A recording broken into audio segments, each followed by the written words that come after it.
जानकी जीवन स्मरण जय जय राम. भगवंताशी आपलं नातं जोडावं. भगवंताचं नाम मुखातून न येण्यापेक्षा मुके पण बरं नाही का?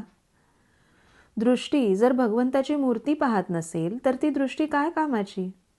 आपले कान त्याची कीर्ती जर ऐकत नसतील तर ते कान काय कामाचे?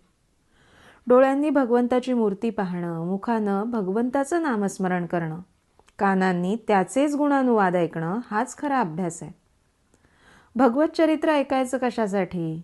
तर त्याप्रमाणे वागण्यासाठी. भगवत प्राप्तीसाठी एक सुलभ उपाय आहे. भगवंताशी आपलं नातं जोडावं. कोणतं तरी नातं लावावं. भगवंत हा माझा स्वामी आहे, मी त्याचा सेवक आहे. तो माता, मी लेकरू. तो पिता, मी पुत्र. तो पती, मी पत्नी. तो पुत्र, मी आई. तो सूत्रधार, मी बाहुलं. असं काहीही नातं लावावं. मुलगा दत्तक घेतल्यावर मग त्याच्याशी पुत्रप्रेम लावतो की नाही?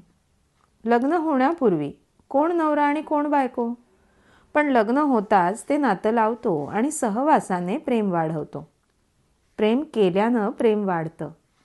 तसं भगवंताविषयीचं प्रेम कोणाचं तरी नातं लावून वाढवावं. किंबहुना तो स्वभावच व्हावा. म्हणजे भगवत प्राप्ती सुलभ होते. हनुमंताने दास्यभक्ती केली. रामाला आपल्या हृदयातच ठेवलं. गुहकाचं रामावर तसंच प्रेम होतं. रावणाने शत्रू म्हणून, भरताने भाऊ म्हणून, सीतामाईने पती म्हणून, बिभीषणाने मित्र म्हणून, हनुमंताने स्वामी म्हणून भगवंताला आपलासा करून घेतलाच. ज्या गावात मारुती नाही त्या गावात राहूच नये. मारुती गावात नसेल तर निदान आपल्या घरी तरी ठेवावा. घरात देवाची उपासना करावी. घर हे मंदिराप्रमाणे असावं. परान्न म्हणजे दुसऱ्याने मिळवलेलं अन्न. आपण घरी जे अन्न खातो ते देखील परान्नच आहे. कारण अन्नदाता परमात्माच आहे.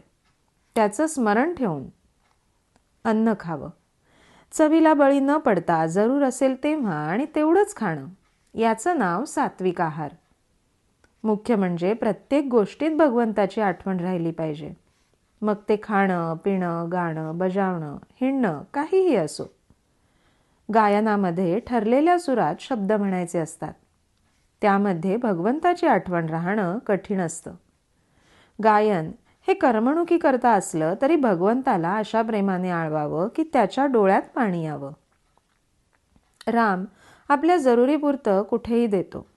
म्हणून भगवंत देईल त्यात समाधानाने राहायला शिकावं. प्रपंचात दुःख प्रसंग आले म्हणजे मग रामस्मरण होतं. तसं ते सर्व काळी करावं. रामावर श्रद्धा पूर्ण असावी म्हणजे आपली काळजी त्याला वाटते.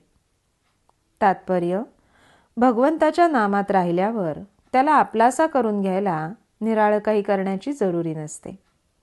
जानकी जीवन स्मरण जय जय राम.